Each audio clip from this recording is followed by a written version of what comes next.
Molly Hudson, please, Molly. Hi, Emma. Hi, Molly. How are Mia and Boo? Yeah, I think they'll only be out this game. It's really short term, but maybe the turnaround time, especially, maybe if the game was Sunday, it would have been better for them. But we're not talking about anything major. But this game. It's quite a rare week for you when others have had Conti Cup, Champions League pre-qualifying, obviously, Super League. You don't have to go through any of that. It makes change. Yeah. What's that like to actually have a free week with your team to properly work on things? You've heard probably all the clubs say the same thing, how hard it is after a World Cup or a major event. You just haven't had the time to... It's just really to build connections. So this is the first week we've had Sam being able to train with the team in its entirety and had Fran at the same time and had Lauren at the same time and et cetera, and that is for me where, you know, sometimes we expect everything to look a certain way very early on, and I think this week we've looked much more like ourselves, and I think for the players they're just getting back into the rhythm of being there, and it's been helpful that we've had all the players available bar those two. So like, coaches always want training weeks, so I'd much rather be in that position. Players always want games. And you mentioned Fran and Sam there. Obviously, there's a huge clamour to see them play, or whatever. How important is it to be patient with them? Kind of that, yes, maybe they are fit, but to actually see the best of them is going to take a little while, maybe. I mean, what people need to realise, Sam hasn't trained since the early part of July. Yes, she played games in the World Cup on the back end, but she didn't train that entire period. She then had a couple of weeks break and then had the same injury. So she's only had 1 week's training, so we have to be mindful of that. Fran Kirby, yes, she's had a pre-season, but she's missed a large chunk of last season. So we're building, particularly Fran, into the season. She's been given, no more than 45 minutes at this point. And she's had another good training week, which will bode well for her in the long term. And the same with Sam. Sam absolutely has had her first full training week and is available for selection, but we've just got to make decisions on what's right for Sam in the long term and not just make immediate decisions because the crowd or whomever want to see certain partnerships together. Us football managers, I don't think people really realise sometimes you're managing so many other things that may not always allow you to put players and combinations of players together. So, we're getting closer to it, and we're a week closer, so I'm happy for that reason. And just finally for me on a slightly different note, obviously you released your audio book fairly recently. Yeah. Serena Wiegmann's got a book coming out soon. How important is it to see female coaches in that space and to be published, to learn about your stories in a footballing sense predominantly for people to read? Yeah, I mean, I think it's absolutely vital. I was grateful to actually put the work into doing it because you forget sort of the hard yards you put into your careers and the work that goes on to helping a team perform. So I know for myself I wanted to produce something I wanted to read or listen to, so I'm happy for that reason. I don't know how everybody else thinks about it, but I didn't mind it. And I think for Serena, hugely successful coach, quite rightly producing a book, sharing her success stories or whatever it might be, I think is valuable. Yeah. Thanks, Molly. We'll come across to Zoom, if that's all right, guys. Would anyone like to ask a question? Over to you, Rach.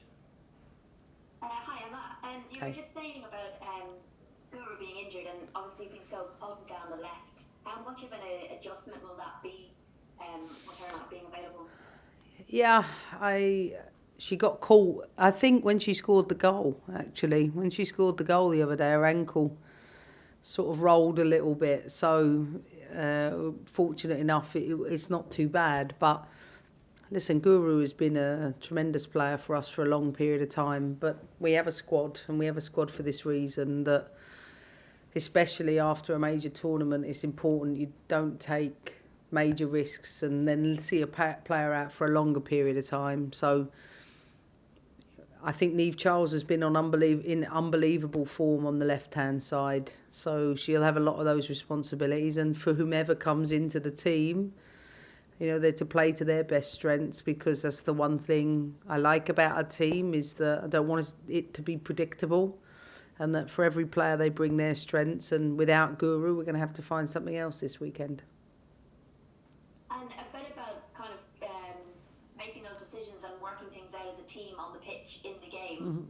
You know, we saw that last weekend. You're probably contending with something you've not contended with before.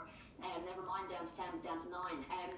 How difficult, or how proud are you of how the team managed to make those adjustments as well themselves? Because you've also got a lot of new players in the team as well. Yeah, I mean, we always automatically assume it's so much easier when you get an extra player. And that's mistake number one, because you actually have to work twice as hard, because for whatever reason, and we don't know what it is, and it's happened when we've been down to 10, it just galvanises a team with a less number. And they defended superbly, Manchester City. I think sometimes, and we've learned this week talking about it, sometimes you think there's one less and everybody wants to try and solve it instead of sticking to what we're trying to do. And I felt we were impatient with that last week. However, the last time we played against a 5-back block like that was sometime in April or May. So we haven't had the opportunity to even go against that. And it's almost with coaching, you can create a way of playing for your team, and then of course you face an opponent, something changes for them, and then you have to make adjustments to that. And usually you get the opportunity to train on those things in between the games. And I felt like playing against 10 players at this stage of the season, while it might seem incredibly easy, actually I felt we didn't have enough discipline in what we were doing. Nonetheless, it's easy to maybe, I can't say I expect the team to go to the end. So for that reason, I'm delighted with them, because we actually didn't stop until we got something from a game, which we deserved. We had hit the bar a couple of times in the post, but it was a crazy, chaotic game, to be honest with you. I didn't actually enjoy it, because as much as you think you got the extra player, I said this to Gareth, I'm like, I can't do anything, and his coaching is merely shuffling a team across, and ideally both teams have 11 on the pitch, but that's a topic for another day.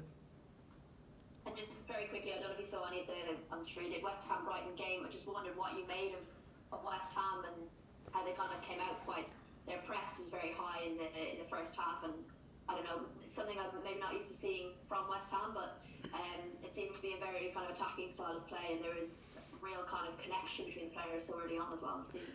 Yeah, I mean, they start from the top. They've got 2 centre forwards who are incredibly dangerous. And they go man for man, so they make it difficult for you to build up, which, for the most part, build up only has about a 30% success rate anyway, at any level. So it's really, really challenging in a player-for-player press.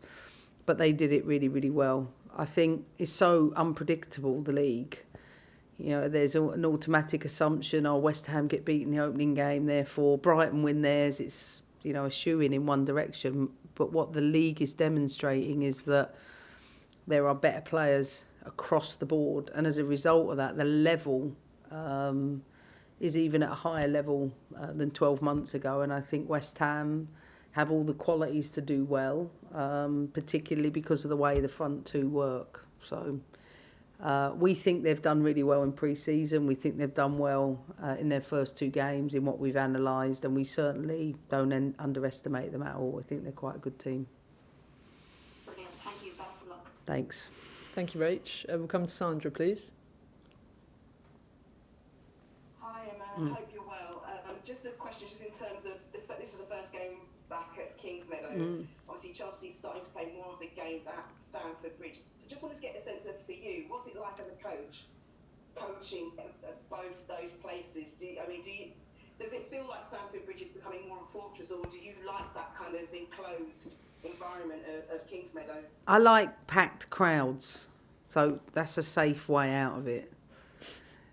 So as long as it's full I love it. But I'm also a bit of an old schooler, so I love Kingsmeadow and I like the feeling of the crowd on top of you.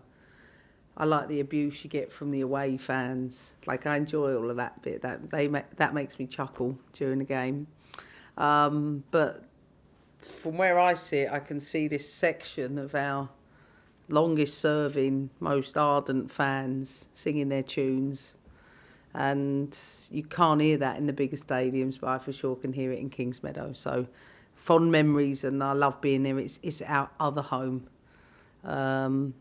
And as long as it's packed, that's the main thing. That's great. Thanks. Good luck this weekend. Thanks. Cheers. Thank you, Sandra. Thanks. Unless any of the other guys would like to ask a question, we will leave it there. Thanks very much. Thank you. Superb. Thanks, guys. Oh my God, that's brilliant. There's not one complicated question. I'm absolutely over the moon I just said today. to Emma outside, I was like, Israel, Palestine. Oh, I'm so delighted.